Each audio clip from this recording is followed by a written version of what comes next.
Olá, nerds, geeks e afins! Estamos todos aqui, agradáveis, com o 7º episódio da 2ª temporada da série Star Trek Lower Decks, exibido na Paramount+.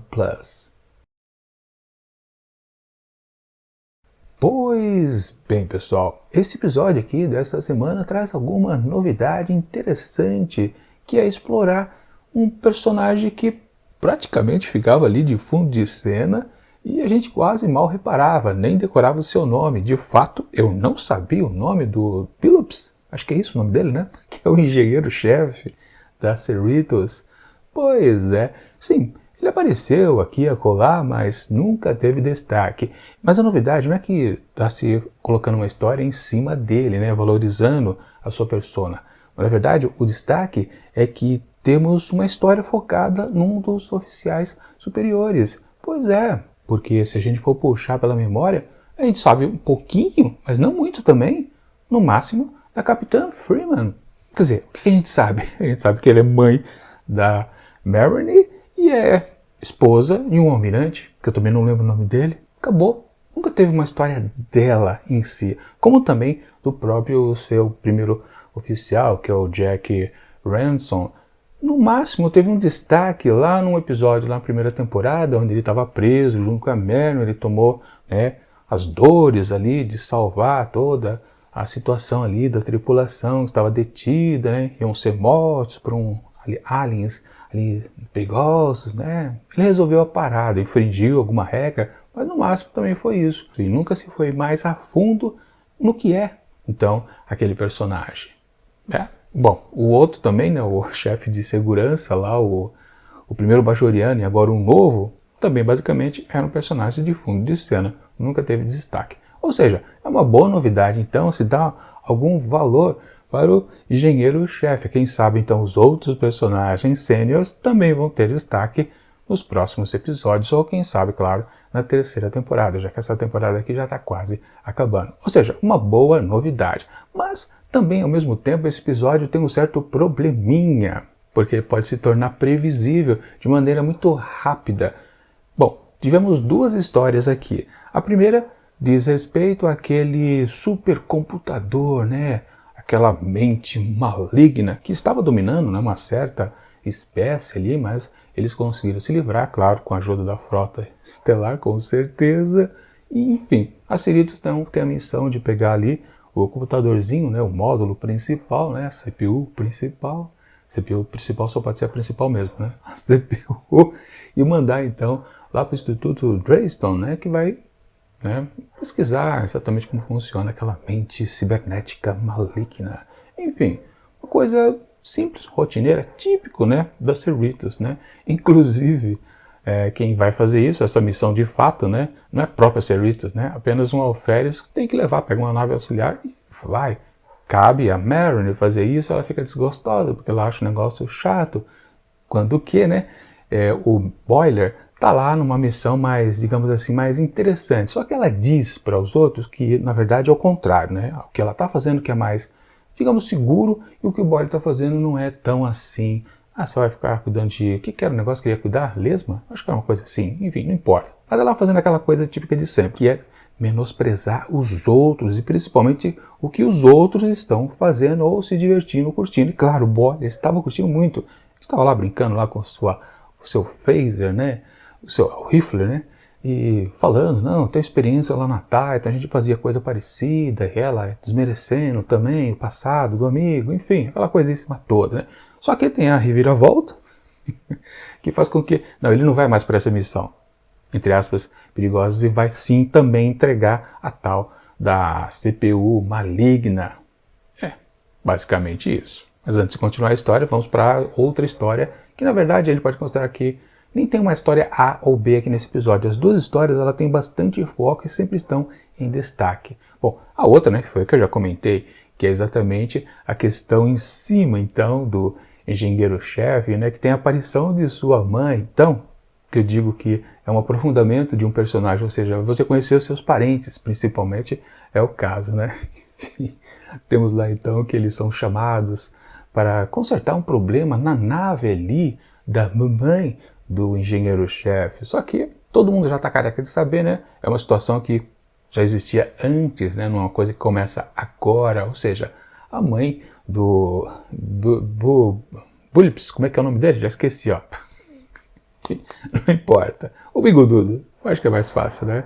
A mãe dele, ela sempre tem a tendência a meio que manipular as coisas para tentar conseguir fazer com que o filho siga o seu destino, que é ser o seu herdeiro ali do trono, ou seja, mas não naquelas tipo herdeiro quando ela morrer, não é isso. Na verdade, ali naquela sociedade maluca, né, que simula bastante, né, os contos medievais, eles têm uma outra ascensão ao poder. Na verdade, quando o herdeiro ele deixa de ser virgem, né, tem o seu primeiro ato sexual, eles já ascendem, então, ao trono. Uma coisa meio maluca, né? Quer dizer, você tem que permanecer virgem durante muito tempo, então, né? Varia para cada um, né? Digamos assim, né? Enfim, o que vale é que é até uma premissa interessante, né? Poderia ser muito bem explorado também numa série séria, né? Mas o que vale é que já é o suficiente, mas ele vai, o bigodudo, o Billups, junto com o Rutherford, consertar o tal reator lá da nave de mamãe. E naquelas, né, sempre achando, vai acontecer alguma coisa, essa mulher vai me lubridiar, né? A Freeman já tá dando um apoio para ele, porque sabe que amanhã é uma chata de galocha, né? Vamos combinar, né? Essa situação ali de filho e mãe lembra muito a situação de Diana Troy com a mamãe Luxuana Troy, né? Lá de A Nova Geração também, claro. Uma boa homenagem com certeza. Inclusive a Freeman emulando o mau humor do Picard para com a mamãe da sua conselheira. Enfim, o que vale é que ele vai até a nave e acaba percebendo que não, na verdade, pô, minha mãe não está querendo me sacanear dessa vez. Realmente tem um problema aqui na nave, estou consertando e tudo. Só que aí tem um problema que eu comentei de esse episódio ser previsível. Eu tinha certeza que, na verdade, a mãe dele estava sacaneando em algum momento e acontecer alguma coisa. E exatamente quando tem o ponto climático do episódio que você pensa, realmente, é um ponto de virada aí e a reviravolta, na verdade, é apenas uma pegadinha da mamãe. Que é exatamente quando explode lá então o reator e muita gente morre, inclusive o Rutherford. Se ele não morresse, não fosse dado como morto, eu até acreditaria que era possível não ter algo previsível aqui nesse episódio. Mas quando ele morreu, eu falei, tenho certeza, ele não morreu. Mesmo que a série, quer dizer, pelo menos aparentemente, ela tinha essa premissa de matar personagens. Só que não, né? Lá o chefe de segurança, o bajoriano, Sax, eu nunca lembro também o nome dele, né? Ele morreu, mas depois reviveu de uma maneira assim mágica, sem maiores explicações. Então eu sabia, tinha certeza, a mãe está sacaneando. E de feito, né? Foi só questão de esperar até acontecer. Só que aí ficava a curiosidade, qual foi o engodo? Na verdade, ela apenas convidou todas as pessoas que foram dadas como mortas para um jantar, né? Um almoço, sabe-se lá o que, né? Enfim, só para tirar de cena, todo mundo não ser captado pelos sensores. Uma maneira um pouquinho meio forçada, né? Porque só a Tandy, né, que foi perguntar ao computador a localização de Rutherford e ele foi achado através do seu implante cibernético. Ok, pode-se considerar então que lá o povo ali do bigodudo, do Billups, tem a capacidade tecnológica de encobrir, né, as assinaturas biológicas de todos aqueles dados como mortos, né? Pode ser que sim, né? Tudo bem, aceitável, vá. E a Tandy, então, teve um ato mais esperto. Enfim, o que vale? Até, falando inclusive da Tandy, né? Ela foi um personagem que mal apareceu aqui nesse episódio. Claro, ela teve a dor da perda do amigo, foi um pouquinho, mas ao final, né? Ela não participou o tempo todo. É a primeira vez, na verdade, que um personagem fica meio fora de foco. Não, acho que o Boiler, se não me engano, em algum episódio, eu não me lembro se foi aqui na segunda temporada ou lá na primeira, que ele também ficou assim um pouquinho meio de lado, meio de escanteio. Mas, acho que não foi inédito não. Enfim, essa história, essa linha narrativa, para mim, estava vendida. Eu sabia que ia ter essa reviravolta. Já na outra, confesso que eu fui surpreendido. Mas aí talvez por causa do meu preconceito para com Mariner, né? Porque eu achava que ela ia dobrar aquela máquina, aquela mente cibernética superior, né? Que é chamada de Agimos, né? Acho que é Agimos.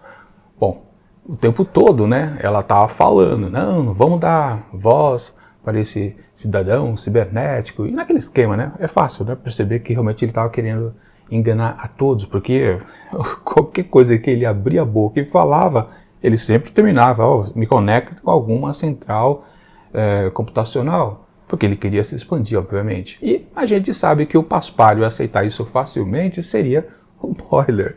E de fato, né? Mas também tinha curiosidade, como é que isso ia acontecer? Bom, quando lá o Agimos invadiu o pad da Marion, ele conseguiu colher informações necessárias para jogar na cara do Boiler, que a amiga, foi a própria amiga que chegou lá para o Ransom e pediu para o Boiler ser transferido de missão, né? Claro, ele ficou revoltado com essa atitude dela, quer dizer, revoltado, ele devia estar careca de saber que ela é capaz disso, né? Deixar os outros serem felizes? Que isso? Marion fazer isso? Impossível! Enfim, mas de qualquer forma, enquanto ali o Boiler estava o tempo todo começando a ficar amiguinho ali, então da mente malévola, eu fiquei na sensação realmente que a Marion ia tomar as dores ali, ia resolver a parada, né? Ia destruir aquela máquina, nem ia mais levar lá para o instituto, enfim, ela ia resolver a parada. Só que, surpreendentemente, na verdade, foi o Boiler que estava enganando lá o Agimos. E no final ele só estava tentando usar o sistema de energia da máquina ali, da CPU, para ativar a comunicação e alertar que eles estavam acidentados ali em tal planeta.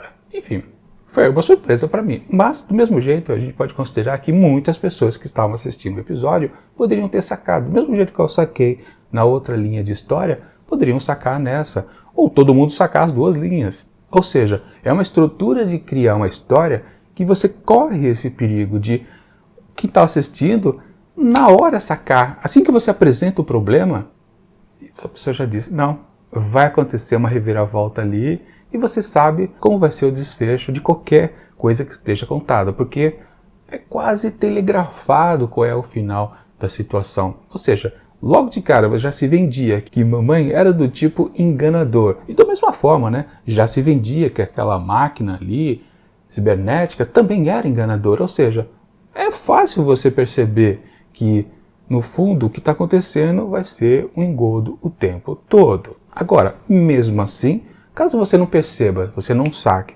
você se diverte muito mais.